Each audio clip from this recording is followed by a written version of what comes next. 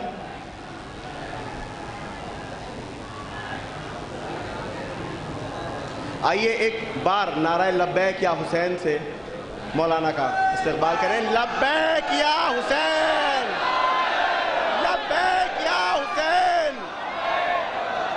حیدر حیدر حیدر حیدر حیدر حیدر حیدر حیدر حیدر حیدر حیدر حیدر حیدر حیدر حیدر حیدر حیدر. گزارش گزار ہوں آفتاب شریعت عالی جناب مولانا سید قلب جواد صاحب قبلہ سے کہ وہ رونق افروز ممبر ہوں اور مجلس کو خطاب کریں. ایک آواز بلندار ہے الصلوات.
امین سلم کو گزارش ہے کہ مولانا حسین باقری صاحب پیچھے رہ گئے ہیں. مولانا حسین باقری صاحب پیچھے رہ گئے ہیں، ان کو بلا لیں.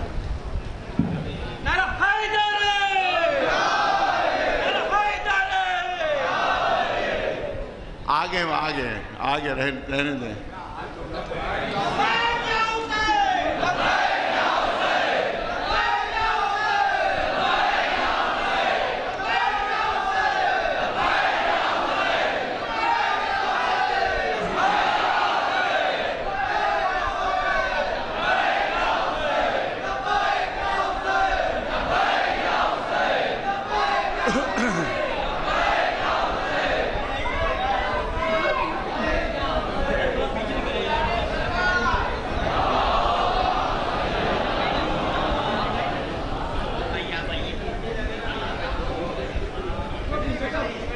فاتحہ.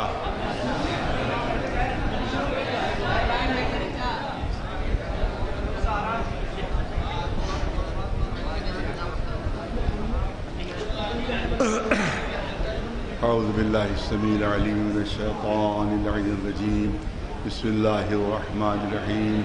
الحمد للہ رب العالمین والصلاة والسلام علی سید الانبیاء والمرسلین سیدنا و نبینا و شفیع المذنبین ابی القاسم محمد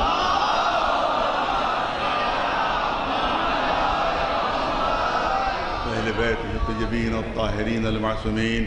اما بعد فقد قال اللہ سبحانہ تبارک و تعالی فی کتابہ المبین وہو اصدق القائلین. ما آتاکم الرسول فخذوہ وما نہاکم عنہ فانتہوا واتقوا اللہ ان اللہ شدید العقاب. صلوات بھیجے محمد.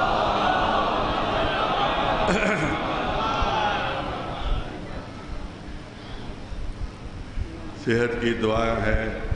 سید تقی عباس بہت زیادہ بیمار ہیں, ان کی صحت کے لیے دعا مانگیے. اور عشرت جہاں صاحبہ بھی, ان کی طبیعت بھی بہت خراب ہے, ان کی صحت کے لیے بھی. اور جملہ مومن ممنات جو مریض ہیں ان سب کی صحت کے لیے, خصوصیت سے یہ کرونا کی جو وبا ہے اس کے دور کرنے کے لیے آپ حضرات دعا مانگی. جلد سے جلد بطفیل محمد و آل محمد یہ کرونا کی وبا دور ہو اور ہم لوگ اسی طرح سے عدداری کر سکیں جس طرح سے ہر سال کرتے چلے آئے ہیں. آپ حضرات کے جذبات سر آنکھوں پر ہے. ظاہر ہے کہ ایک سال بعد محرم آتا ہے اور نہیں ہوتا کسی کا خبر کہ اگلے سال وہ رہے گا کہ نہیں رہے گا. لہذا ہر ایک کی تمنا ہوتی ہے کہ وہ مجلسوں میں شرکت کر لے, ہر ایک کی تمنا ہوتی ہے کہ وہ عزائے امام حسین میں شریک ہو جائے. لیکن مجبوری کرونا کی ہے کہ جس کی وجہ سے پابندیاں ہیں. اور یہ صرف پہلی مجلس میں عرض کر دیا تھا کہ اس کو کوئی دشمنی نہ سمجھیے, آپ اس کو کوئی یہ نہ سمجھیے کہ کوئی دشمنی میں کام ہو رہا ہے, بلکہ یہ ہماری بھلائی کے لیے ہو رہا ہے. کیونکہ خدا نخواستہ ایک بھی اتنے بڑے مجمع میں ایک بھی اگر کورونا کا مریض ہے تو وہ سب تک پھیل جائے گا. کرونا وہ سب تک پھیل جائے گا. اس لیے حکومت نے پابندی لگائی ہے, دشمنی نہیں ہے. ورنہ ایران میں پابندی نہ ہوتی, عراق میں پابندیاں نہ ہوتی, سعودی عرب میں حج روک دیا گیا, باہر کے کوئی سال نہیں آیا وہاں حج کرنے کے لیے, صرف وہیں کے لوکل لوگوں نے حج کیا. وہ بھی آپ نے تصویروں میں دیکھا ہوگا سب دور دور کھڑے ہوئے طواف کر رہے ہیں, دور دور تک کھڑے طواف کر رہے ہیں. تو کیا ان کو بھی دشمنی ہے؟ کچھ حاجیوں تو دشمنی ان کو, ارے تو آمدنی کا ذریعہ ہے حاجیوں کی, تو اسی طور کی اکنامی چلتی ہے, تو وہ کیوں روک لگائیں گے؟ لہٰذا یہ روک جو ہے صرف وقتی روک ہے جب تک کہ یہ کرونا کی وبا ہے. اس کے بعد یہ روک جو ہے وہ خود بخود ختم ہو جائے گی. لہٰذا اسی لیے ہم لوگوں نے, کوئی حکومت کا چمچہ کہہ دیتا ہے اور کوئی پتہ نہیں پٹھو کہہ دیتا ہے, کچھ کہہ دیتا ہے. نہ حکومت کے چمچہ اور نہ کسی حکومت کے پٹھو ہیں, بلکہ ہم صرف امام حسین کے غلام ہیں, اہل بیت کے غلام ہیں اور آپ حضرات سے محبت کرنے والے ہیں. لہذا یہ سب پابندیاں ہیں. گزارش یہ ہے کہ بھائی آپ لوگ احتیاط سے کام لیں, میری طرف سے بھی تاکید ہے احتیاط سے کام لیں. اور جو ہے ادا خانے اپنے گھروں ہی میں سجا لیں اور وہیں پر آپ لوگ جو ہے اس طرح سے کریں. ورنہ ہے کہ خدا نخواستہ, میں نے کیا خدا نخواستہ ایک بھی اگر مریض ہوا تو اور بہتوں کو وہ مرض لگ جائے گا اور پھر بدنامی ہمارے سر پر آ جائے گی. صاحب ان کی وجہ سے یہ مرض پھیلا ہے. لہٰذا احتیاط ضروری ہے, احتیاط ضروری. پھر تاکید کر رہا ہوں کہ اس سلسلے میں احتیاط بہت ضروری ہے. آپ حضرات احتیاط سے کام لیں. ایک صلوات بھیجیں بر محمد.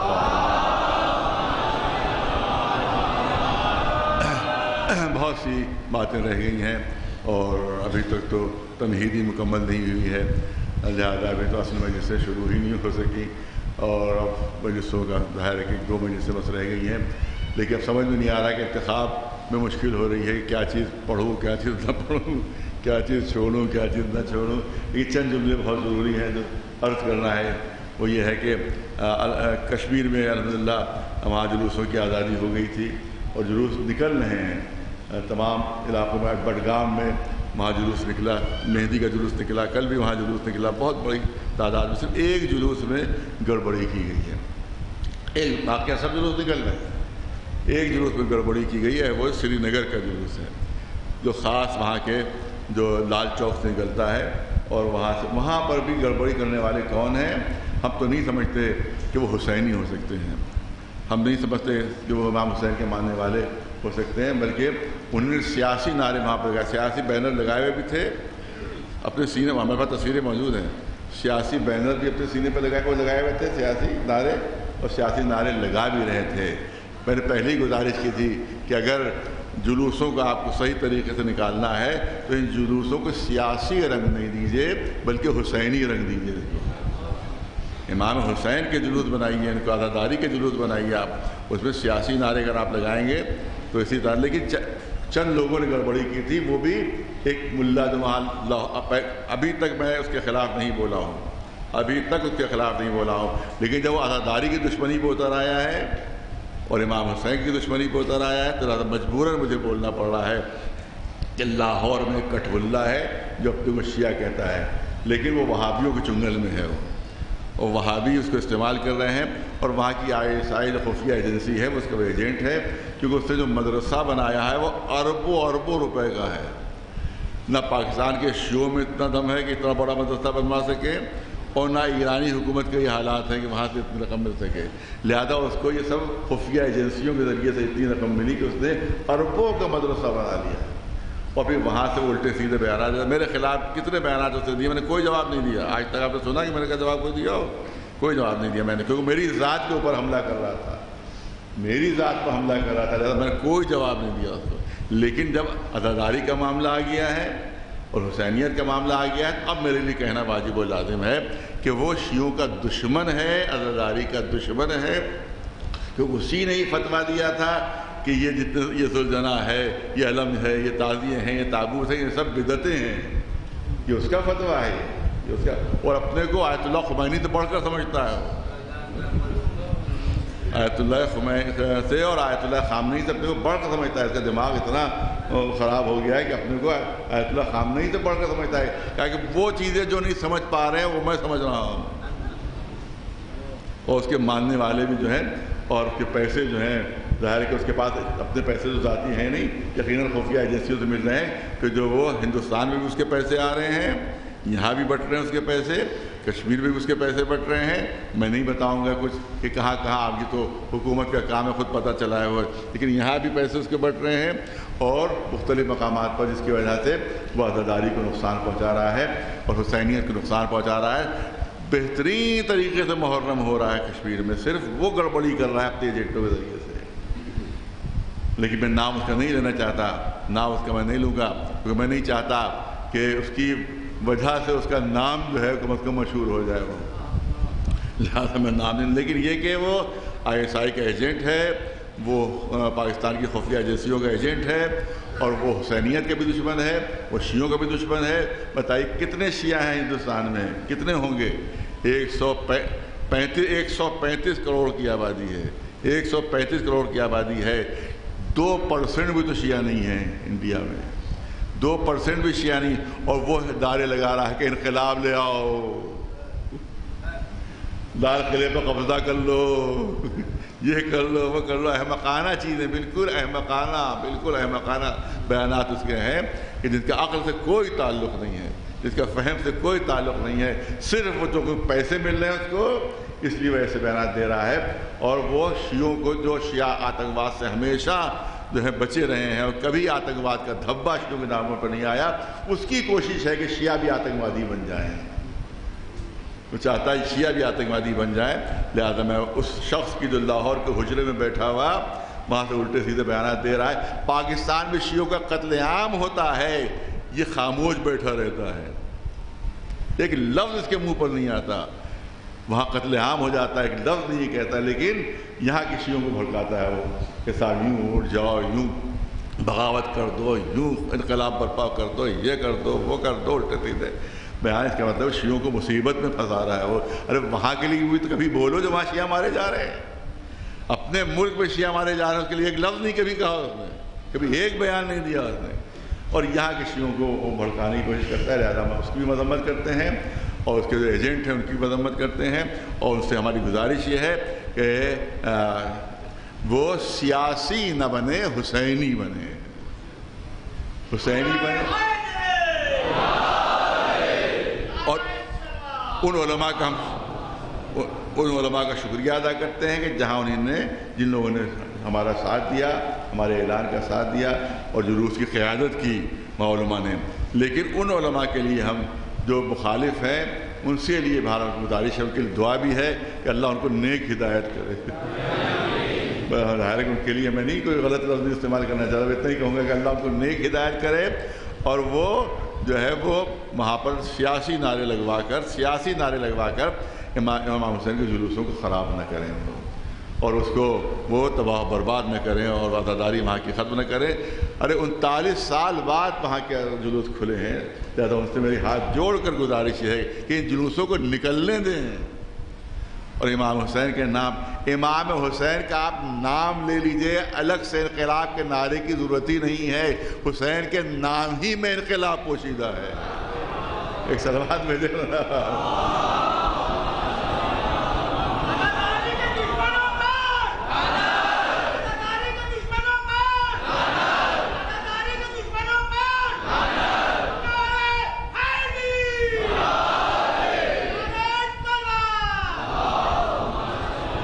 ظاہر ہے کہ آج بھی موقع نہیں ہے، لیکن میں چاہتا تھا کہ اس ملعون کے خلاف بھی کچھ پڑھا جائے جو سے اب تو پہلے تو کہا تھا 26 آیتیں. کل میں نے شام کو اس کا ویڈیو دیکھا، میں نے خود دیکھا، سنا نہیں ہے، حالانکہ میں نہ واٹس ایپ دیکھتا ہوں اور نہ میں سوشل میڈیا دیکھتا ہوں، کچھ نہیں دیکھتا، لیکن لوگوں نے کہا تاکہ کہ اس نے ایسا بیان دیا تو میں نے کہا میں اس کو ضرور سنوں گا تاکہ یہ نہ ہو کہ انہوں نے کہا کہ سنی سنائی ہے، تاکہ میں اس کا ویڈیو خود دیکھ لوں، تاکہ میں خود گواہ بن جاؤں اس کا.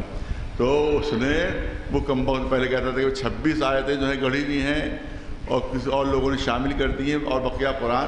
اب کے جملے یہ تھے کہ معاذ اللہ بھی جھوٹا ہے، رسول بھی جھوٹے ہیں، قرآن بھی جھوٹا ہے.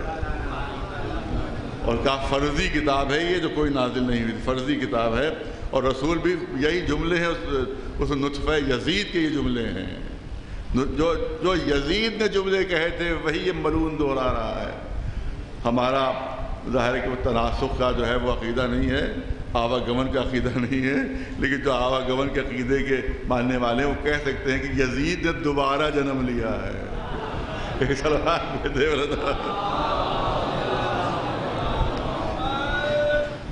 تو یہ اس نے اپنے گاڑی پر بیٹھا کہہ رہا ہے کہ رسول بھی جھوٹا، اللہ بھی جھوٹا، نبی بھی جھوٹے، اور اس کے بعد کالا کرتا پہنا ہے شیعوں کو دھوکہ دینے کے لیے، نخاسی شیعوں کو دھوکہ دینے کے لیے وہ کالا کرتا پہنے گا. بڑے چاہنے والے ہیں حسین کے ہیں، ہم کالا کرتا پہنے میں ہیں. یہ بتاؤ کہہ رہا شریعت فرضی ہے، نبی فرضی ہے، قرآن فرضی ہے، تو جب شریعت فرضی ہے تو شریعت کی حفاظت کے لیے اگر کوئی شہادت دے دے تو شہادت بھی فرضی ہو جائے گی. اس کا مطلب ہے کہ حسین نے جو قربانیاں دی معاذ اللہ وہ غلط قربانیاں دی ہیں، جو ایک فرضی شریعت کے بچانے کے لیے قربانیاں دی ہیں، ایک غلط معاذ اللہ قرآن کو بچانے کے لیے قربانیاں دی ہیں. رسول جو رسول ہی نہیں تھا معاذ اللہ، نبی نہیں تھا، اس کے پیغام کو بچانے کے لیے حسین نے قربانیاں دی ہیں. تو اس کا مطلب ہے کہ امام حسین کی قربانیاں بھی فرضی معاذ اللہ ہو گئیں. اور اس کے بعد سیاہ کرتا پہنے ہوئے ہے اور چند جاہل قسم کے شیعہ جو ہیں کہ ارے صاحب بہت بڑا مولائی ہے، اور کچھ مولوی اب بھی خاموش ہیں. اس کا مطلب ہے کہ ان کے نطفے میں بھی کہیں نہ کہیں یزید کا خون ہے، جو ابھی تک خاموش ہیں، ابھی تک خاموش ہیں اور ایک لفظ اس کے خلاف نہیں کہہ رہے. کچھ تو اندر کچھ تو حمایتی ہیں اس کے، کچھ ملعون مولوی اس کے حمایتی ہیں، جس میں ایک بہت بڑھ چڑھ کر حصہ لے رہا ہے کہ جو یہاں کا رہنے والا نہیں ہے بلکہ وہ سلطان پور کے علاقوں کا رہنے والا ہے، وہ وہاں کا رہنے والا ہے اور وہ یہاں آ کر بس گیا ہے اور اپنے کو راجپوت کہتا ہے وہ کہ میں راجپوت ہوں. میں شیعہ ہونے پر فخر نہیں کرتا، محب اہل بیت ہونے پر فخر نہیں کرتا، راجپوت ہونے پر فخر کرتا ہے کہ میں راجپوت ہوں. سنیے، پہلی مرتبہ آپ لوگ سن رہے ہیں، پہلی مرتبہ بیان کر رہا ہوں کہ ہمارے خاندان میں نام ریپیٹ ہوئے ہیں. سب سے پہلے جو تھے وہ کلب حسین تھے، سب سے پہلے. ان کے بیٹے کلب عابد تھے، ان کے بیٹے پھر کلب صادق تھے، وہ ہمارے پردادا. پھر ان کے بیٹے کلب حسین، پھر ان کے بیٹے کلب عابد اور کلب صادق، پھر ان کے بیٹے کلب حسین اور کلب عابد. تو یہ نام ریپیٹ ہوئے ہیں. تو اصل جو کلب حسین تھے ان کے بیٹے تھے کلب عابد، کہ جن کی قبر مشہد میں ہے. جن کی قبر مشہد میں ہے، وہ مشہد میں دفن ہے، ان کا نام تھا کلب آب، یعنی ہمارے پردادا کے والد، ہمارے پردادا کے والد، انہی نے ان لوگوں کو دوسرے مذہب سے مسلمان بنایا تھا. ہمارے خاندان کے ہاتھوں یہ مسلمان بنے ہیں. یہ ان کے مولانا محفوظ الحسن، میں ثبوت بھی پیش کرتا ہوں، مولانا محفوظ الحسن صاحب کے والد کا جب چہرو ہوا تھا تو اس میں جو مجلس کا رقعہ چھپا تھا اس میں یہ پورا درج ہے، اس میں پورا درج ہے، جس کا مطلب ہے کہ ڈاکومنٹری پروف ہمارے پاس موجود ہے، اس میں پورا درج ہے. لیکن اب ہمیں افسوس ہو رہا ہے کہ ان کو اس زمانے میں بزرگوں نے کیوں اپنا مذہب تبدیل کروایا، جب ان کو پلٹنا تھا اپنے مذہب کی طرف تو کیوں مذہب تبدیل کروایا گیا؟ ورنہ اگر وہ مذہب تبدیل نہ کرواتے ہوتے ان کا تو آج یہ کسی بت خانے میں بیٹھے ہوئے ڈفلی بجا رہے ہوتے. لہذا یہ ان سے کہیں کہ وہ بزرگوں کی تبلیغ کو تباہ برباد نہ کریں. انہوں نے محنت کر کے آپ کو مسلمان بنایا ہے تو آپ کسی کافر اور مرتد کا ساتھ نہ دیں. ایک صلوات بھیجے بدن آواز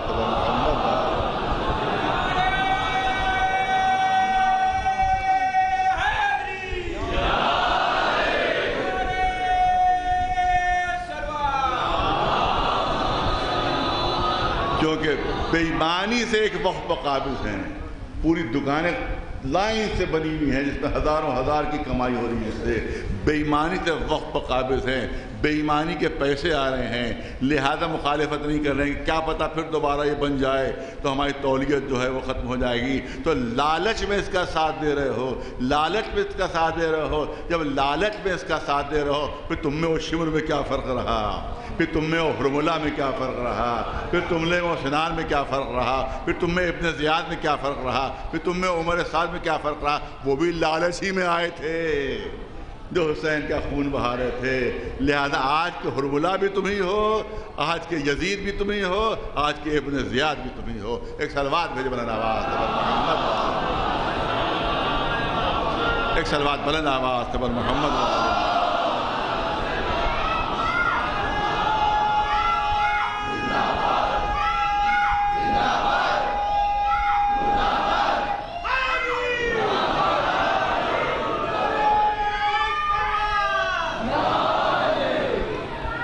کیا کیا جائے، مجبوری ہے. یہ جملے بھی بیان کرنا ضروری تھے قوم تک کیونکہ یہ باتیں پہنچنا ضروری ہے کہ کیسے کیسی سازشیں ہو رہی ہیں، کیسی سازشیں ہو رہی ہیں. اب میں چاہتا ہوں تھوڑی دیر، کیونکہ آج مسائل بھی زیادہ پڑھے جاتے ہیں لہذا زیادہ فضائل کا وقت نہیں ہے. کل میں نے آیہ مودت کا تذکرہ کیا تھا. پہلی مرتبہ ان مجلسوں میں آیہ مودت، یوں تو مجلسیں پڑھتا رہتا ہوں، آیہ مودت تو بہت پڑھی میں نے مجلسیں، بے شمار مجلسیں آیہ مودت تو پڑھی ہیں، لیکن کبھی کفر باب میں اس موضوع کو اختیار میں نے نہیں کیا. آج میں چاہتا ہوں کہ چند جملے اس آیہ مودت کے سلسلے میں کہ جس میں اجر رسالت محبت اہل بیت، اور اس کے بعد رسول نے ارشاد فرمایا، اس کے ابن تیمیہ اور کون سب نے بہت زبردست اعتراض، آج بھی اعتراض ہوتا ہے اور کہا جاتا ہے کہ بھائی کسی نبی نے اجر نہیں مانگا، کسی رسول نے اجر نہیں مانگا، اور آپ کہتے ہیں رسول اللہ اجر مانگ رہے ہیں. تو میں نے کل جملہ کہا تھا تو مجمع میں سناٹا چھا گیا تھا. میں نے کہا تھا کسی نبی نے بھی اجر نہیں مانگا اور رسول نے بھی اجر نہیں مانگا. رسول نے بھی اجر نہیں مانگا ہے. رسول نے کہاں اجر مانگا ہے؟ ان سے کہلوایا جا رہا ہے. قل، اے رسول کہہ دیجئے، اے رسول کہہ دیجئے، رسول نہیں اجر مانگ رہے ہیں، اللہ مانگ رہا ہے، اللہ اجر مانگ رہا ہے. قل، اے رسول کہہ دیجئے کہ آپ کی رسالت کا اجر مودت اہل بیت ہے. مودت اہل بیت ہے. میں مودت کے سلسلے میں کئی مجلسیں الگ الگ پڑھ چکا ہوں، میں یہاں چاہتا ہوں بچوں تک بات پہنچے. محبت کا لفظ نہیں ہے بلکہ لفظ مودت ہے. علماء سے پوچھا گیا کہ محبت کا لفظ کیوں نہیں استعمال ہوا، لفظ مودت کیوں استعمال ہوا؟ تو علماء نے بتایا کہ محبت اور مودت میں فرق ہے. اب میں 2-3 جملے اور فرق آپ کے سامنے پیش کرنا چاہتا ہوں، اور اس بات کے ساتھ، اس تشریح کے ساتھ کہ ہمیشہ حکم جو ہے وہ اکثریت پہ لگایا جاتا ہے. کوئی چیز، کوئی حکم ایسا نہیں، کوئی قانون ایسا نہیں کہ جس میں ایکسپشن نہ ہو. ما من عام من وقد خص، کوئی بھی عام ایسا نہیں ہے کہ جس میں تخصیص نہ ہو، جس میں تخصیص نہ ہو، جس میں خصوصیت نہ ہو. تو یہاں پر کچھ مستثنیات ہیں، مگر میں جو اکثریت ہے اس کے مطابق فیصلہ کر رہا ہوں اور اسی کے مطابق فرق واضح کر رہا ہوں، کیونکہ کہیں کہیں یہاں کے اوپر یہ ایکسیپشن ہو بھی جاتا ہے کہیں کہیں، لہذا ایکسیپشن ذہن میں رہے جو میں باتیں کہوں۔ آپ نے دیکھا کہ محبت کا لفظ بھی عربی کا لفظ ہے اور مودت کا لفظ بھی عربی کا لفظ ہے، مگر اللہ اجر رسالت کے لیے محبت نہیں مانگ رہا ہے بلکہ مودت مانگ رہا ہے، مودت مانگ رہا ہے۔ جب علماء سے پوچھا، میں نے کہا حکم اکثریت پر ہوتا ہے، یہ ذہن میں رہے، جب علماء سے پوچھا کہ محبت اور مودت میں فرق کیا ہے تو انہوں نے کہا کہ بہت بڑا فرق ہے محبت اور مودت میں نے کہا بات اکثریت پر ہے کہ محبت عموماً صورت سے ہوتی ہے، محبت عموماً صورت سے ہوتی ہے مگر مودت ہمیشہ سیرت سے ہوتی ہے، مودت ہمیشہ سیرت سے ہوتی ہے۔ محبت اکثر جذبات کا ابال ہوتا ہے، اکثر جذبات کا ابال ہوتا ہے مگر مودت میں ہمیشہ عقل کا استعمال ہوتا ہے۔ ایک سلوات بھیجے بلند آواز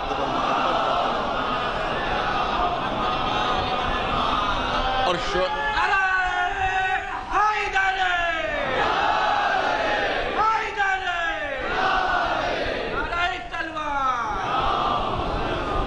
اب یہ شعراء کا قول میں نقل کر رہا ہوں آپ کے سامنے، شعراء کا قول نقل کر رہا ہوں، وہ یہ کہتے ہیں کہ محبت پہلی نظر میں بھی ہو جاتی ہے، محبت پہلی نظر میں بھی ہو جاتی ہے لیکن مودت ہمیشہ معرفت کے بعد ہوتی ہے، مودت ہمیشہ معرفت کے بعد ہوتی ہے۔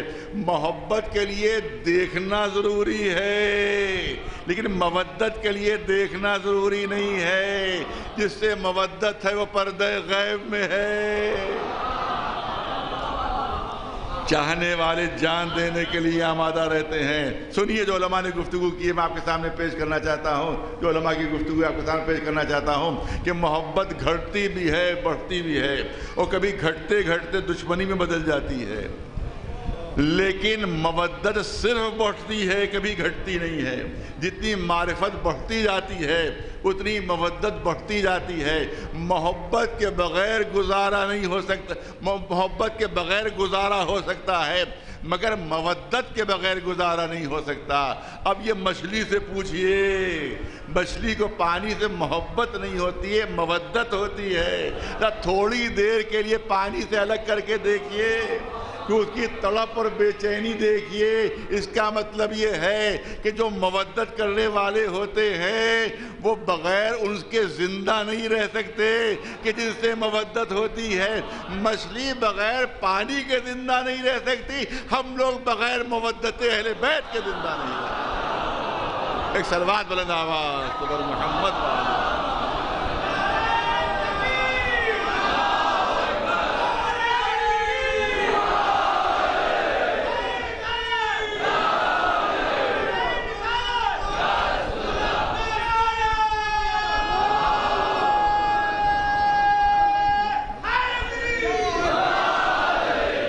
جلدی کیونکہ اب مجھے ذرا بات کر لینے دیجئے کیونکہ وقت بہت کم رہ گیا ہے، لہذا میں چاہتا ہوں جلد سے جلد بات جو ہے زیادہ باتیں جو ہے اپنے بچوں جوانوں تک پہنچے۔ بزرگوں سے خطاب نہیں ہے، علماء سے خطاب نہیں ہے، بلکہ بچوں اور جوانوں سے خطاب ہے کہ علماء نے آپس میں گفتگو کی ہے محبت اور مودت کے سلسلے میں، اس کا خلاصہ میں آپ کے سامنے پیش کر رہا ہوں۔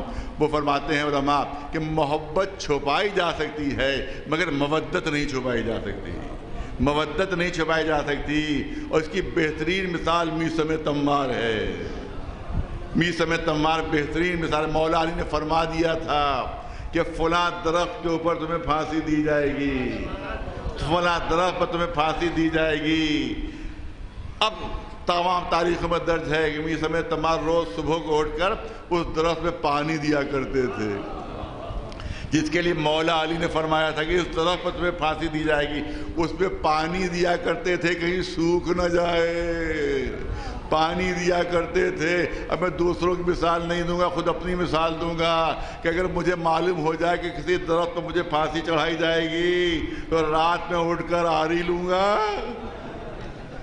اور راتوں رات اس درخت کو کاٹ دوں گا کہ نہ رہے بانس نہ بجے بانسری، یہ ہمارا انداز ہو، لیکن وہ میسم تمار کا انداز تھا کہ اس میں مسلسل پانی دے رہے ہیں کہ وہ درخت سوکھنے نہ پائے۔ جب چڑھائے جانے لگے پھانسی کے اوپر تو جو لوگ پھانسی پر چڑھا رہے تھے انہوں نے کہا کہ اگر ابھی علی سے بیزاری کا اعلان کر دو ابھی بچ جاؤ گے، ابھی جان بچ جائے گی۔ اس نے پوچھا کہ تم، جناب ابی صاحب پوچھتے تم میرے بارے میں کیا جانتے ہو، تم میرے بارے میں کیا جانتے ہو؟ کہ ہم یہ جانتے ہیں کہ تم علی سے بہت محبت کرتے ہو، بہت محبت کرتے ہو۔ کہا نہیں، محبت نہیں، مودت کرتا ہوں، لہذا پھانسی کے اوپر چڑھ بھی جاؤں گا مگر میری زبان رکے گی نہیں، میں مدح اہل بیت کرتا رہوں گا۔ اور اس کے بعد جب یہ گرفتار ہو کر پہنچے ہیں ابن زیاد کے دربار میں، جو ابن زیاد نے حکم دیا ہے کہ فلاں درخت پر پھانسی دو، تو میثم تمار مسکرانے لگے، میثم تمار مسکرانے لگے۔ اے میثم، ارے تمہاری پھانسی کا حکم دیا جا رہا ہے، تمہیں اس پھانسی پر، درخت پر پھانسی پہ لٹکایا جائے گا، تم ہنس رہے ہو، تم مسکرا رہے ہو؟ کہ میں اس لیے مسکرا رہا ہوں کہ جو آقا نے کہا تھا اس پر تو حرف بحرف عمل کر رہا ہے، اس پر تو حرف بحرف عمل کر رہا ہے۔ بتاؤ مولا نے تمہیں کیا کیا کہا تھا؟ کہا تھا اس درخت پر پھانسی دی جائے گی، اور کیا کہا تھا؟ کہا تھا ہاتھ پیر کاٹے جائیں گے، کہا اور کیا کہا تھا؟ کہا تھا زبان کاٹی جائے گی، کہا تھا زبان کاٹی جائے گی۔ اب اس نے حکم دے دیا کہ اس درخت پر پھانسی بھی دی جائے، ہاتھ پیر بھی کاٹے جائے، مگر زبان نہ کاٹنا، تاکہ علی کی بات جھوٹی ہو جائے، تاکہ علی کی بات غلط ہو جائے۔ ہاتھ پیر کاٹ دیے گئے جناب میثم تمار کے، درخت پر پھانسی پر چڑھا دیا گیا۔ مدح اہل بیت کر رہے ہیں، ذکر علی کر رہے ہیں۔ ابن زیاد برابر آنکھوں دیکھا حال لے رہا تھا وہاں۔ اب کیا کر رہے ہیں، اب کیا کر رہے ہیں؟ پہلے تو بتایا گیا کہ ابھی تو تکلیف کے عالم میں ہے، پھر کیا کر رہے ہیں؟ کہا علی کی مدح بیان کر رہے ہیں، اہل بیت کی مدح کر رہے ہیں، کہا کرنے دو کرنے دو۔ اب کیا کر رہے ہیں؟ کہا اب اہل بیت کا شجرہ بیان کر رہے ہیں، اہل بیت کا شجرہ بیان کر رہے ہیں، شجرہ طیبہ بیان کر رہے ہیں۔ کہا کرنے دو کرنے دو۔ تھوڑی دیر بعد آپ کیا کر رہے ہیں؟ کہا سرکار آپ کا شجرہ بیان کرنے لگے ہیں، شجرہ خبیثہ بیان کرنا شروع کر دیا ہے۔ کہا زبان کاٹ لو۔ ایک صلوات بھیج دے ورنہ سفر محمد۔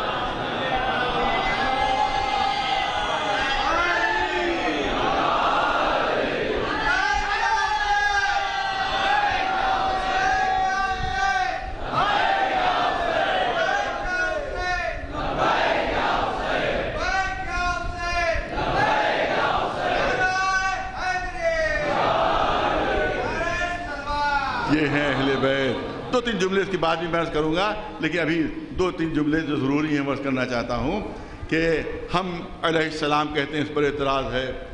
ہم صلوات بھیجتے ہیں، اس میں آل رسول کو شامل کرتے ہیں، اس پر بھی اعتراض ہے۔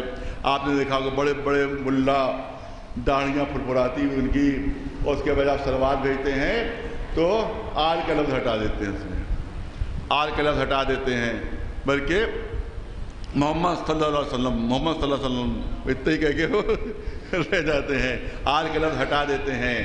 جبکہ 73 سے زیادہ اصحاب کرام نے روایت کی ہے، اور تمام صحاح ستہ کی کتابوں میں یہ روایت موجود ہے کہ رسول نے فرمایا ہے کہ مجھ پر ناقص صلوات کبھی نہ بھیجنا۔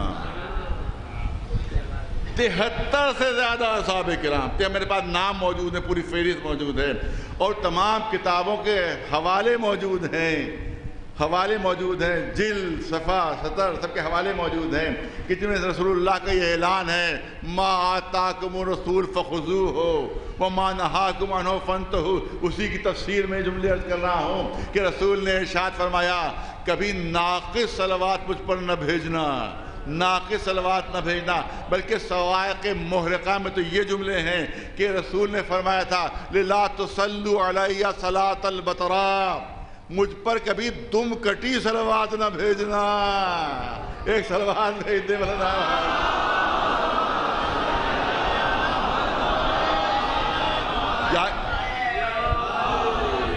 جا کے لغت میں عربی کی دیکھ لیجئے بطرہ کے کیا معنی ہیں۔ ابتر مذکر ہے، اسی کا مؤنث بطرہ ہے، اسی کا مؤنث بطرہ ہے۔ ابتر قرآن میں آیا ہے کہ دشمن ابتر ہے، دشمن ابتر ہے، دشمن ابتر ہے۔ رسول نے کہا لا تصلی علینا صلاۃ البترا، کبھی دم کٹی صلوات نہ بھیجنا، ابتر ہی کا مؤنث بترا ہے۔ دشمن کہہ رہا ہے کہ رسول ابتر ہیں، کافر کہہ رہا ہے رسول ابتر ہیں، ابو جہل کہہ رہا ہے رسول ابتر ہیں، ابو لہب کہہ رہا ہے رسول ابتر ہیں، عاص ابن وائل کہہ رہا ہے رسول ابتر ہیں، جتنے مشرک کہہ رہے ہیں رسول ابتر ہیں۔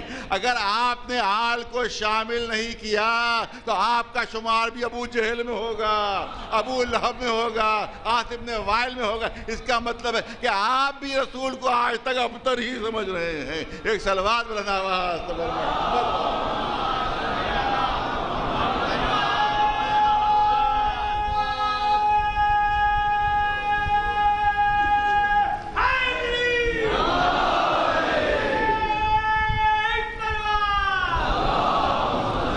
مسلمان بھائیوں سے بہت معذرت کے ساتھ یہ جملے، ان کا ملا انہیں دھوکہ دیتا ہے، ان کے مولوی ان کو دھوکہ دیتے ہیں، جب بھی شامل بھی کرتے ہیں آل کو تو کچھ اور اس میں اضافہ کر دیتے ہیں، اس میں اور کچھ بڑھا دیتے ہیں۔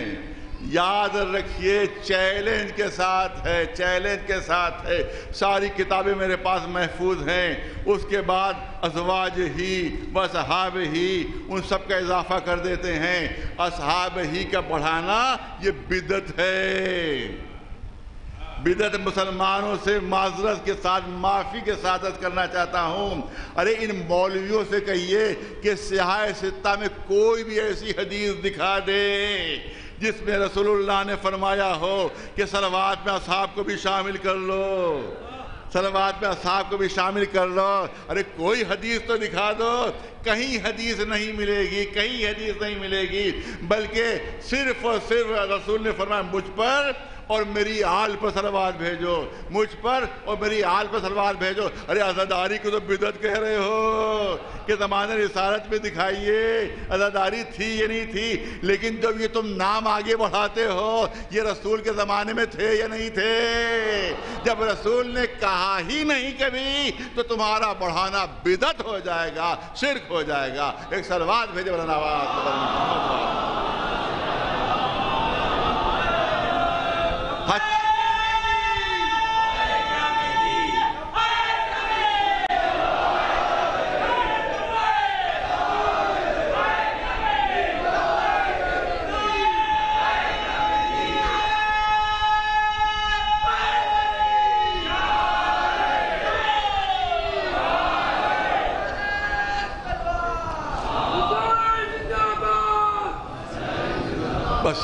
بس سن لیجئے دو تین جو بہت اہم ہے، کیونکہ بہت یہ حساس معاملہ جو میں نے چھیڑ دیا یہاں کر۔ آج تک میرے خیال میں شاید کسی نے یہ مسئلہ نہیں چھیڑا ہوگا جو میں نے یہاں چھیڑ دیا، یا اگر چھیڑا بھی ہوگا تو میری اطلاع میں نہیں ہے کہ جو آگ میں بڑھا دیا جاتا آل ہی و اصحاب ہی۔ کوئی ایک حدیث سیاہ ستہ کی دکھا دو کہ جس میں رسول اللہ نے اس طرح سے صلوات بھجوائی ہو کہ دیکھو میرے اصحاب کو بھی شامل کر لینا۔ ہاں 4 حدیثیں ایسی ہیں میرے پاس حوالے موجود ہیں جس میں ازواج کا ذکر ہے، ازواج کا ذکر ہے، ازواج ہی و ذریت ہی، ازواج ہی و ذریت ہی، 4 حدیثوں کے حوالے میرے پاس موجود ہیں، لیکن علماء نے فیصلہ کیا ہے کہ ساری حدیثیں ضعیف ہیں۔ یہ 4 حدیثیں ضعیف ہیں کہ جو قابل اعتبار نہیں ہیں۔ تو مضبوط ترین حدیث یہی ہے کہ رسول پر صلوات بھیجو اور آل رسول کو شامل کر کے بھیجو، ورنہ آگے بڑھایا اور بدعت ہوئی۔ ایک صلوات بھیجے بلند آواز۔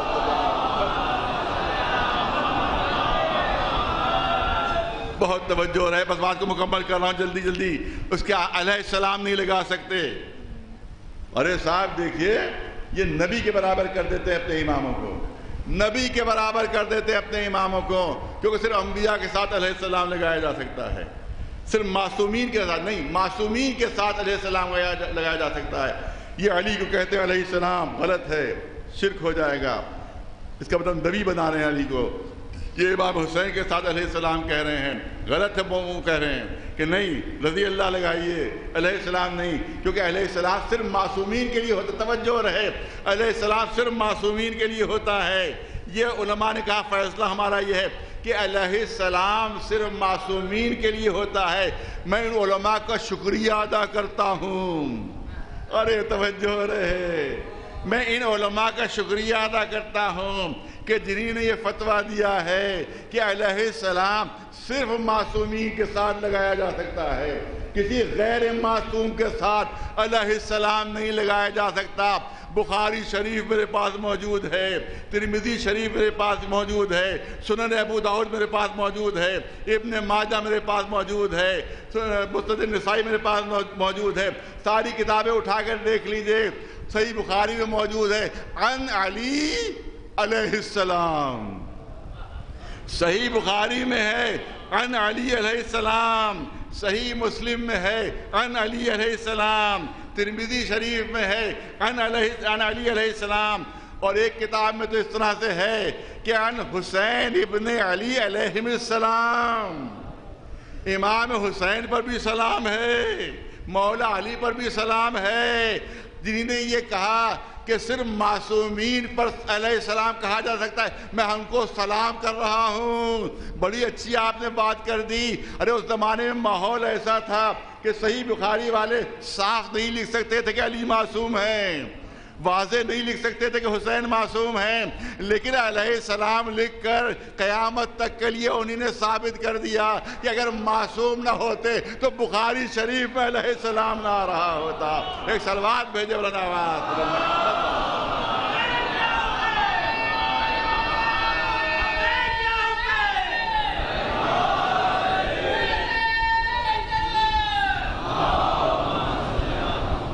تو ما آتاکم الرسول فخذوہ نہ ما نہاکم عنہ فانتہوا ہے، بلکہ رسول اللہ کی مخالفت ہو رہی ہے، اس میں صاف مخالفت ہو رہی ہے.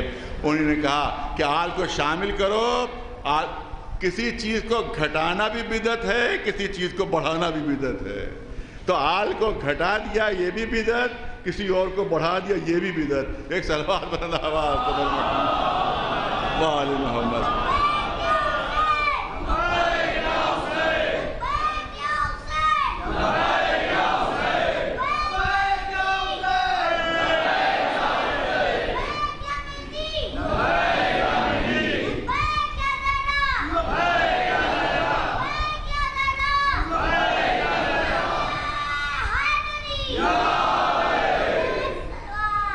آخری جزء کرنا چاہتا ہوں.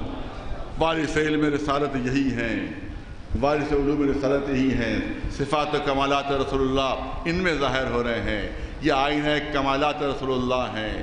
اسی لیے علی نے فرمایا کہ ھذا ما زقنی رسول اللہ زقا زقا، یہ علوم ہے جو رسول نے مجھے بھرائے ہیں. ھذا لعاب رسول اللہ، یہ رسول اللہ کا لعاب دہن ہے، یہ رسول اللہ کا لعاب دہن ہے.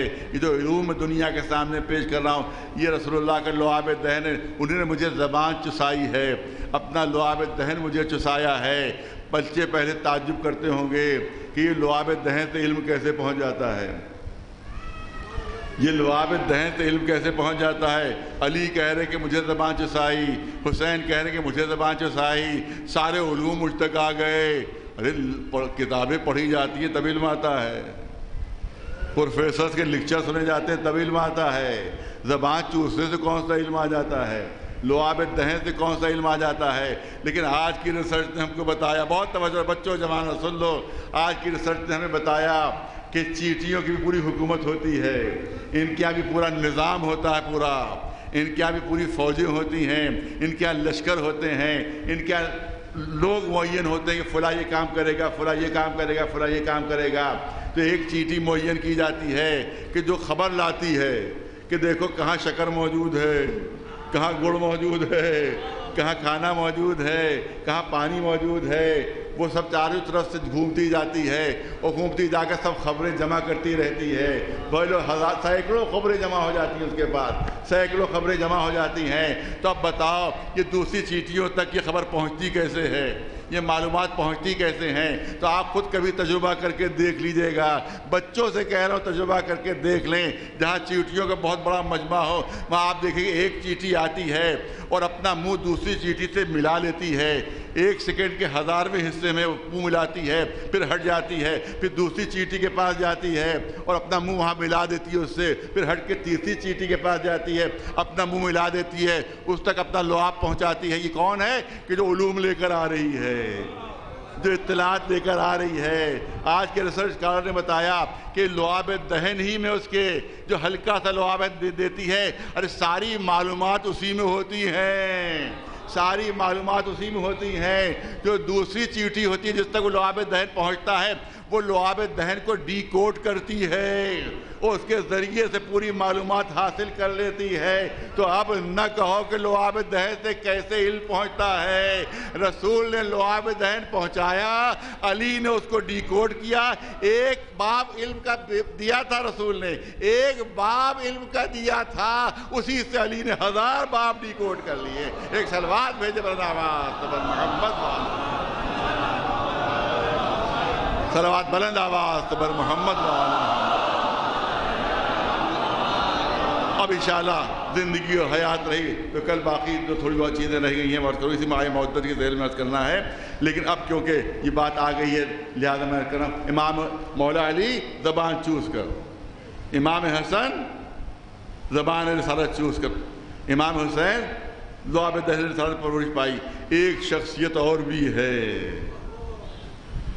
جس نے لعاب دہن عصمت پر پرورش پائی ہے، جس نے لعاب دہن امامت پر پرورش پائی ہے، کہ جس کا ذکر کرنے ہم یہاں پر بیٹھے ہوئے ہیں. اس کا نام ہے ابو الفضل العباس. روایات میں ہے کہ امام جناب عباس نے امام حسین کی زبان چوس کر پرورش پائی. امام حسین کی زبان لعاب عصمت سے اور لعاب امامت سے پرورش پائی ہے. کیا اثر ہے لعاب امامت کا؟ میں آج سے تقریباً 20 سال پہلے میں نے یہ واقعہ یہاں امام باڑے میں پڑھا تھا. آج میں اس کو دہرانا چاہتا ہوں یہاں بچوں اور جوانوں کے سامنے. آپ دیکھیں کوئی 200-250 سال پہلے کی بات ہے کہ ایک عالم تھے، ایک بزرگ تھے، وہ مجلس پڑھ رہے تھے یا کوئی درس دے رہے تھے، اس میں ان کی زبان سے نکل گیا جناب عباس کے سلسلے میں کہ شجاعت میں تو ان کا بہت بڑا نام ہے، صبر میں تو ان کا بہت بڑا نام ہے، وفا میں تو ان کا بہت بڑا نام ہے، لیکن علم میں ان کی کوئی منزلت ہمیں نظر نہیں آ رہی. یہ ان کی زبان سے نکل گیا اپنے درس میں یا اپنے کسی مجلس میں ان کی زبان سے نکلا. شام کو گھر پر آئے، وہ کھانا وانا کھایا، آرام کرنے کے لیے لیٹ گئے، سو گئے، آنکھ لگی. اب جو آنکھ لگی دیکھا جناب عباس تشریف لائے ہیں. جناب عباس تشریف لائے ہیں، ہاتھ جوڑ کر کھڑے ہوئے، اسی خواب میں ہاتھ جوڑ کر کھڑے ہوئے. آقا کیسے زحمت کی، کیسے تشریف لائے؟ کہا کہ تجھے اپنے علم پر بڑا ناز ہے، تجھے اپنے علم پر بڑا غرور ہے، ذرا میرے ایک مسئلے کو حل کر دے، ذرا ایک میرے مسئلے کو حل کر دے. کانپ گئے، تھرا گئے، قدموں پر سر رکھ دیا. آقا غلطی ہو گئی، خطا ہو گئی، میری زبان سے پتہ نہیں کیسے جملے نکل گئے، بھلا میں اور آپ کے کسی مسئلے کو حل کرو، کسی مسئلے کا جواب دو. جناب عباس فرماتے ہیں ارے میرے بابا کا علم کتنے واسطوں سے تجھ تک پہنچا ہے تو عالم ہو گیا. میرے بابا کا علم کتنے واسطوں سے تجھ تک پہنچا اور تو عالم ہو گیا. اور میں نے تو وہی سے علم حاصل کیا کہ جہاں سے علم کا چشمہ پھوٹ رہا تھا، جہاں سے علم کا چشمہ آپ دیکھیں اگر چشمہ جہاں سے نکلتا ہے تو وہاں آب زلال ہوتا ہے، پاک و صاف و شفاف پانی ہوتا ہے. اور جب وہ چشمہ زمین پر گزرتا ہے تو کہیں مٹی مل جاتی ہے، کہیں خس و خاشاک مل جاتی ہے، کہیں کوڑا کرکٹ مل جاتا ہے. جتنا آگے بڑھتا جاتا ہے میل کچیل اس میں شامل ہوتا چلا جاتا ہے. یہی جناب عباس فرمان بہترین مثال دی ہے کہ پتہ نہیں کتنے واسطوں سے میرے بابا کا علم تجھ تک پہنچا ہے تو پتہ نہیں کتنا خس و خاشاک شامل ہو گیا ہوگا، کتنی اس میں خاک شامل ہو گئی ہوگی. اور میں نے تو وہیں سے علم حاصل کیا کہ جہاں سے علم کا چشمہ پھوٹ رہا تھا. اور تو میرے علم کے بارے میں شک کر رہا ہے، تو میرے علم کے بارے میں شبہ کر رہا ہے. ہاں لعاب دہن عصمت کے ذریعے سن لیجئے، پھر ہمارے 10ویں امام علی النقی علیہ السلام کے لیے واقعہ ہے کہ ہندوستان کا ایک شخص جاتا ہے، بس بات مکمل ہو گئی، ہندوستان کا ایک شخص جاتا ہے، ہندوستان سے ایک شخص گیا امام سے ملاقات کے لیے۔ روایت میں ہے کہ امام نے اس سے ہندی زبان میں گفتگو کرنا شروع کی، اس سے ہندی، 10ویں امام ہندی میں بولنا شروع کیا، اس سے ہندی زبان میں بات کرنا شروع کی۔ جب وہ شخص واپس چلا گیا تو امام کے ایک صحابی ابو ہاشم وہاں موجود تھے، انہیں ابو ہاشم نے کہا کہ اے آقا کیا آپ ہندی زبان بھی جانتے ہیں؟ کیا آپ ہندی زبان سے بھی واقف ہیں؟ تو امام نے کلی جواب دیا، ٹوٹل جواب دیا۔ آپ نے فرمایا ارے اگر سب کی زبانیں نہ جانوں گا تو سب کا امام کیسے بنوں گا؟ سب کی زبانیں نہ جانوں گا تو سب کا امام کیسے بنوں گا؟ ابو ہاشم کہتے ہیں میں نے کہا آقا مجھے بھی کچھ علم عطا کر دیجئے، مجھے بھی کچھ علم دے دیجئے۔ سامنے ایک ننھی سی کنکری پڑی ہوئی تھی، امام نے فرمایا کہ ایک کنکری اٹھا کر ابو ہاشم مجھے دے دو۔ وہ ننھی سی کنکری امام نے لی، اپنے دہن پر اپنی زبان پر رکھی، اپنی زبان پر ننھی سی کنکری رکھی، اس میں ہلکا سا لعاب دہن امام کا آ گیا۔ اب امام نے فرمایا کہ یہ کنکری اے ابو ہاشم تم اپنی زبان پر رکھ لو۔ وہ کنکری جس میں ہلکا سا لعاب دہن امامت تھا، جیسے ہی ابو ہاشم نے اپنی زبان پر رکھی، کہتے اسی وقت 70 زبانوں کا عالم بن گیا۔ تو جس کی زبان پر ہلکا سا لعاب دہن امامت آ جائے اس کا علم اتنا بڑھ جاتا ہے، اور جس نے 2 سال تک لعاب دہن امامت سے علم حاصل کیا ہو اس کے علم کی منزل کیا ہوگی؟ ایک صلوات بلند آواز پر محمد والے۔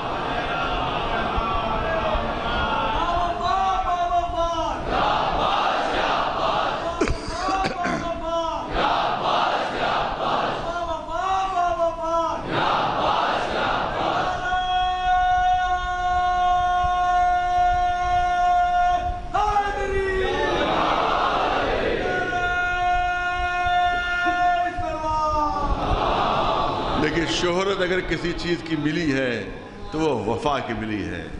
عباس با وفا، عباس با وفا، ارے ایسا وفادار، ایسا وفادار کہ جس پر فرات پر قبضہ کیا ہے، گھوڑے کو فرات میں ڈالا ہے، ہاتھ میں چلو میں پانی لیا، پانی لے کر پھینک دیا۔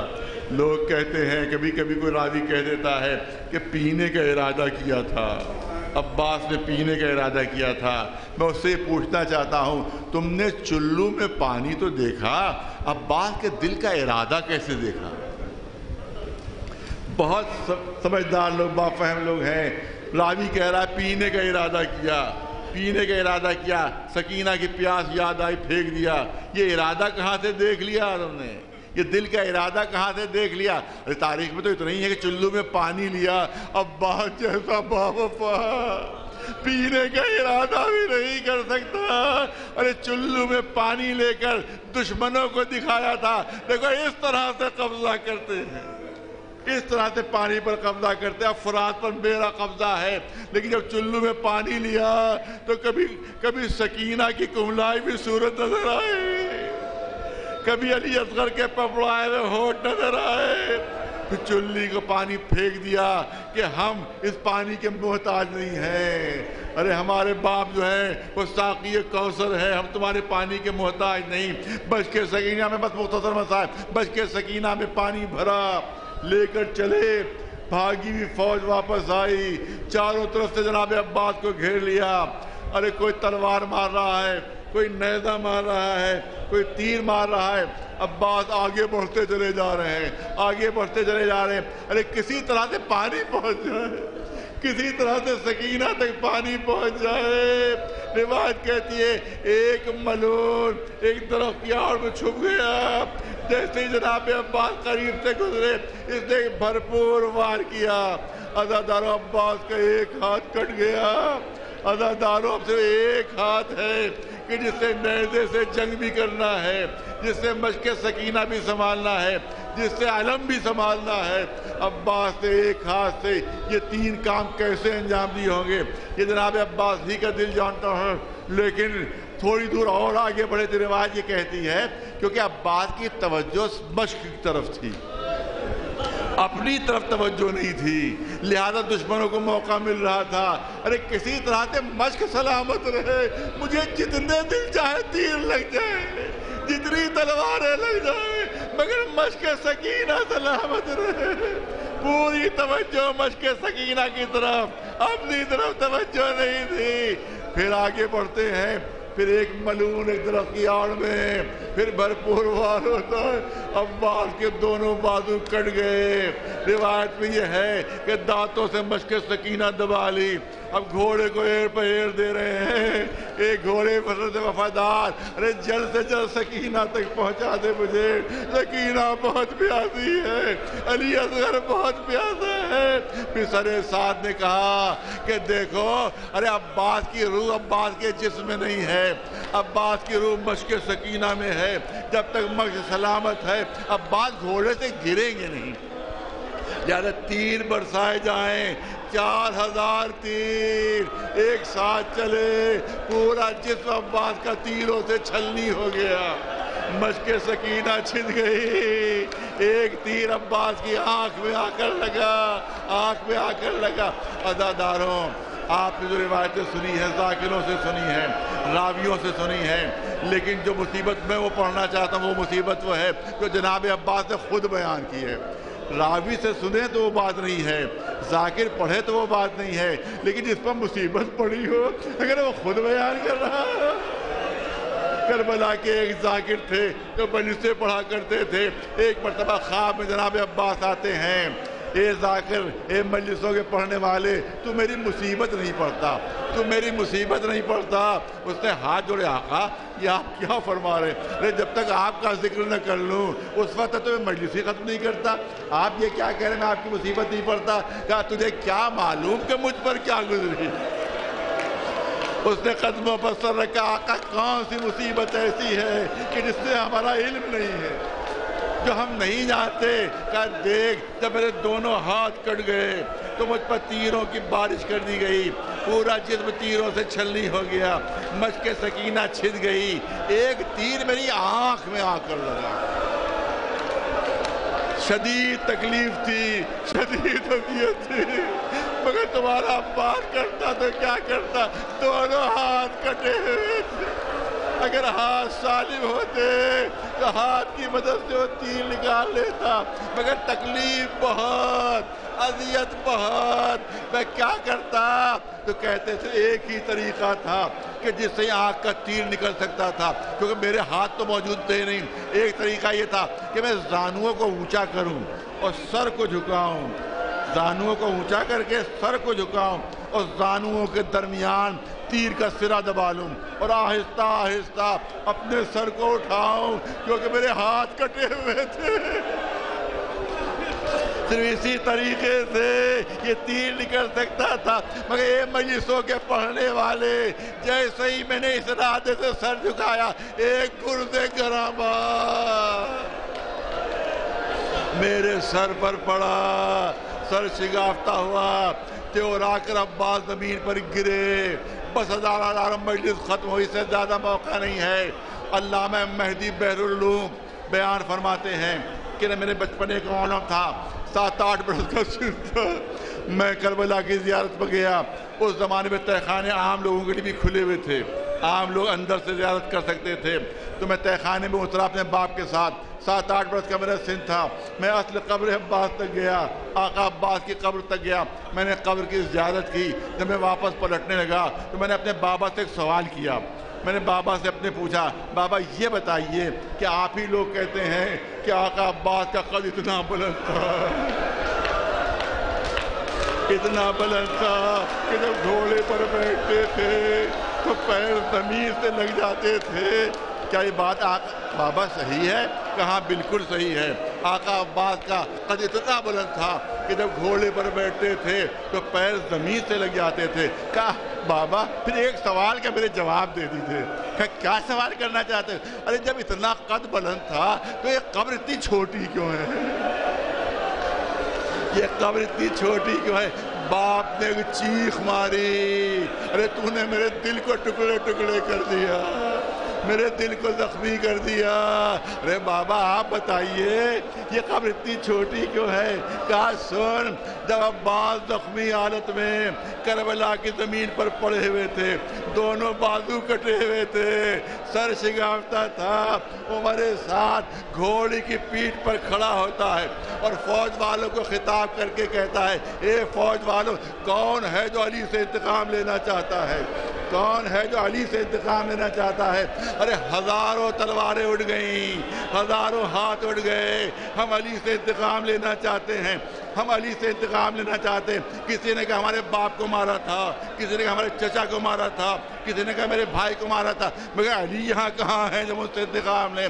عمر سعد نے کہا علی تو نہیں ہے، ارے علی کا لال عباس بے بخت زمین پر پڑا ہوا ہے، جو انتقام لینا چاہے علی سے آ کر عباس سے انتقام لے لے۔ ہزاروں تلواریں چلنے لگی، عباس کے جسم کے ٹکڑے کربلا کی زمین پر بکھرنے لگے۔ تو امام زین العابدین دفن کرنے کے لیے آئے تو ایک چادر میں سارے ٹکڑے جمع کر کے ایک چھوٹی سی قبر میں دفن کر دیا۔